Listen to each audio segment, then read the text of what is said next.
Então, bora lá, jovens, com mais um vídeo do Geopolítica para iniciantes. Não se esqueça de deixar o like e seguir o canal.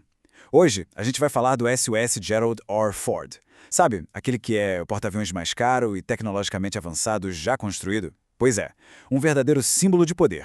Só que, recentemente, essa super máquina virou centro de uma crise, e uma crise bem séria, com direito a incêndio misterioso e uma tripulação que foi levada ao limite. E aí, no meio dessa confusão toda, fica uma pergunta que não quer calar. O que raios aconteceu lá dentro? Foi um acidente, coisa que acontece, ou será que foi algo muito mais grave?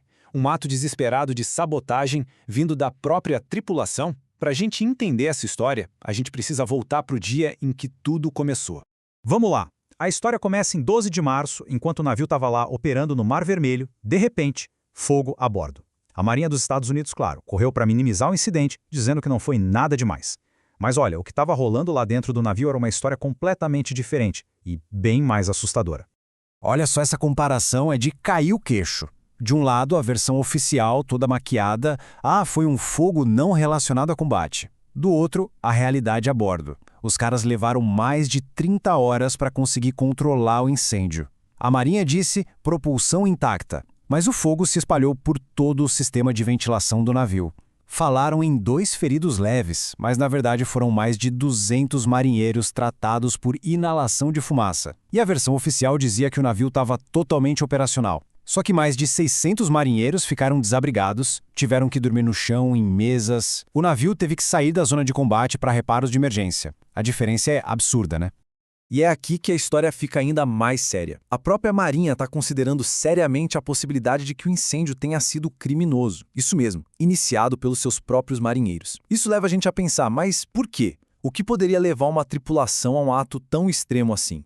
Para a gente sequer considerar essa ideia de sabotagem, a gente precisa entender o que essa tripulação estava passando. A situação a bordo, pessoal, era uma verdadeira panela de pressão. Era uma mistura de promessas quebradas, uma atrás da outra, com condições de vida que francamente eram degradantes. Vamos dar uma olhada nessa linha do tempo, que parece uma novela. Eles partiram em junho de 2025 porque deveria ser uma missão padrão de 7 meses, só que foram redirecionados várias vezes. Agora, imagina a esperança da galera em fevereiro de 2026, ao receberem a ordem de voltar para casa, apenas para ver essa ordem ser cancelada 12 horas depois, um balde de água fria. No lugar disso, foram enviados para o Mar Vermelho, com a nova previsão de retorno sendo, na melhor das hipóteses, só em maio. Isso tudo somaria 11 meses no mar. 11 meses! Para colocar em perspectiva, seria a missão mais longa de um porta-aviões americano desde a Guerra do Vietnã. O cansaço, o desgaste mental de um período tão longo são gigantescos. E como se tudo isso já não fosse o suficiente, ainda tinha outro problema. Um problema crônico, do dia a dia, que minava o moral da tripulação de um jeito constante. Os banheiros do navio simplesmente não funcionavam direito. Lembrando, pessoal, deixa o like e se inscreva no canal para ajudar a gente a crescer.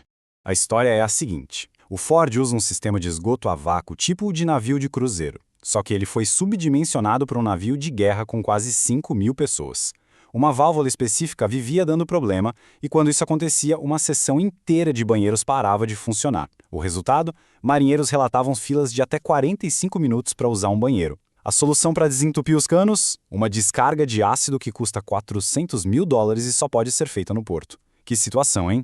Então temos uma tripulação exausta, desmoralizada, que talvez tenha recorrido a medidas drásticas. Isso pode não ser inédito. Na verdade, existe um precedente preocupante na história naval do ZEUA.